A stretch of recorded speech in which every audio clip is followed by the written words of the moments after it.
বাজেটে কৃষি, খাদ্য, মৎস্য ও প্রাণী সম্পদ মন্ত্রণালয়ের জন্য মোট ৩৯,৬২০ কোটি টাকা বরাদ্দের প্রস্তাব করা হয়েছে, যা গেল অর্থ বছরে ছিল ৩৮,২৫৯ কোটি টাকা।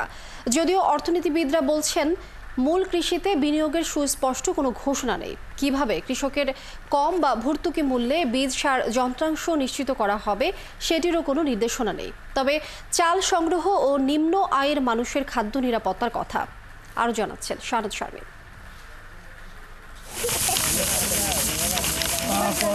২০২৫-২৬ অর্থ বছরের প্রস্তাবিত বাজেটে কৃষি, খাদ্য এবং মৎস্য প্রাণী সম্পদ মন্ত্রণালয়ে বরাদ্দ বাড়ানোর প্রস্তাব করা হয়েছে।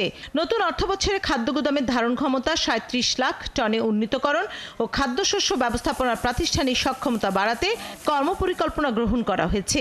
আগামী অর্থ বছরে খাদ্য গুদামের ধারণ ক্ষমতা ৩৭ লক্ষ মেট্রিক টনে উন্নীতকরণ এবং খাদ্যশস্য ব্যবস্থাপনার প্রাতিষ্ঠানিক সক্ষমতা বৃদ্ধির জন্য কর্মপরিকল্পনা গ্রহণ করা হয়েছে। অর্থ উপদেষ্টা বলেন, মানুষের আমিষের চাহিদা বিবেচনায় রেখে বাজেটে ৫২,৫৫,০০০ মেট্রিক টন মৎস্য উৎপাদনের লক্ষ্যমাত্রা নির্ধারণ করা হয়েছে। কৃষি, খাদ্য, মৎস্য প্রাণী সম্পদ মন্ত্রণালয়ের জন্য মোট ৩৯,৬২০ কোটি টাকা বরাদ্দের প্রস্তাব করেছেন অর্থ উপদেষ্টা।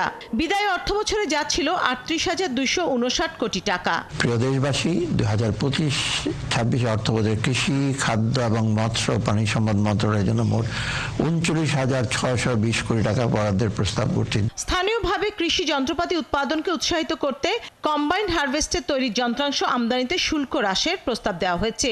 তবে অর্থনীতিবিদরা বলছেন, মূল কৃষিতে বিনিয়োগের সুস্পষ্ট কোনো ঘোষণা নেই। প্রান্তিক কৃষিতে যন্ত্রাংশ, বীজ, সারে ভর্তুকির বিষয়েও কোনো সুনির্দিষ্ট ঘোষণা নেই। কৃষির প্রবৃদ্ধি যে কেন কমছে এটা কিন্তু আমাদেরকে দেখতে হবে, এবং এটার একটা কারণ হচ্ছে কিন্তু আমাদের এখানে যথাযথ বিনিয়োগ হচ্ছে না। তা আমাদের কৃষির প্রবৃদ্ধিকে যদি আমরা বাড়াতে চাই, অবশ্যই আমাদেরকে প্রান্তিক যে কৃষক আছে তাদেরকে আসলে প্রণোদনা দিতে হবে এবং তাদেরকে আসলে উৎসাহিত করার জন্য বাজার ব্যবস্থাপনাটাকে আমাদেরকে সঠিকভাবে নিয়ন্ত্রণ করতে হবে। সার, বীজ, এগুলোর আসলে যন্ত্রাংশ, এগুলো আসলে সহজ শর্তে যেন আমাদের কৃষকদের হাতে পৌঁছায়, সেই ব্যবস্থা আমাদের করতে হবে। কৃষকদের জন্য ফেয়ার প্রাইস কার্ড, কৃষকদের জন্য লোন কার্ড, কৃষকদেরকে ভর্তুকি দিয়ে যন্ত্রপাতি, কৃষকদেরকে ভর্তুকি দিয়ে আপনার সার প্রদান এবং সামগ্রিকভাবে কৃষির অগ্রগতির জন্য কৃষি খাতে বরাদ্দ বৃদ্ধি, এগুলো কিন্তু বর্তমান বাজেটে স্পষ্টভাবে উল্লিখিত হয়নি। বাজেটে পরিশোধিত চিনি আমদানিতে শুল্ক হ্রাসের প্রস্তাব করা হয়েছে, ফলে চিনির দাম কমার সুযোগ তৈরি হবে।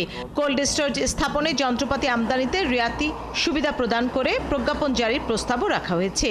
কোল্ড স্টোরেজ স্থাপনে প্রয়োজনীয় যন্ত্রপাতি আমদানিতে রিয়াতি সুবিধা প্রদান করে একটি নতুন প্রজ্ঞাপন জারির প্রস্তাব করা হয়েছে। শানা শারমিন, ৭১, ঢাকা।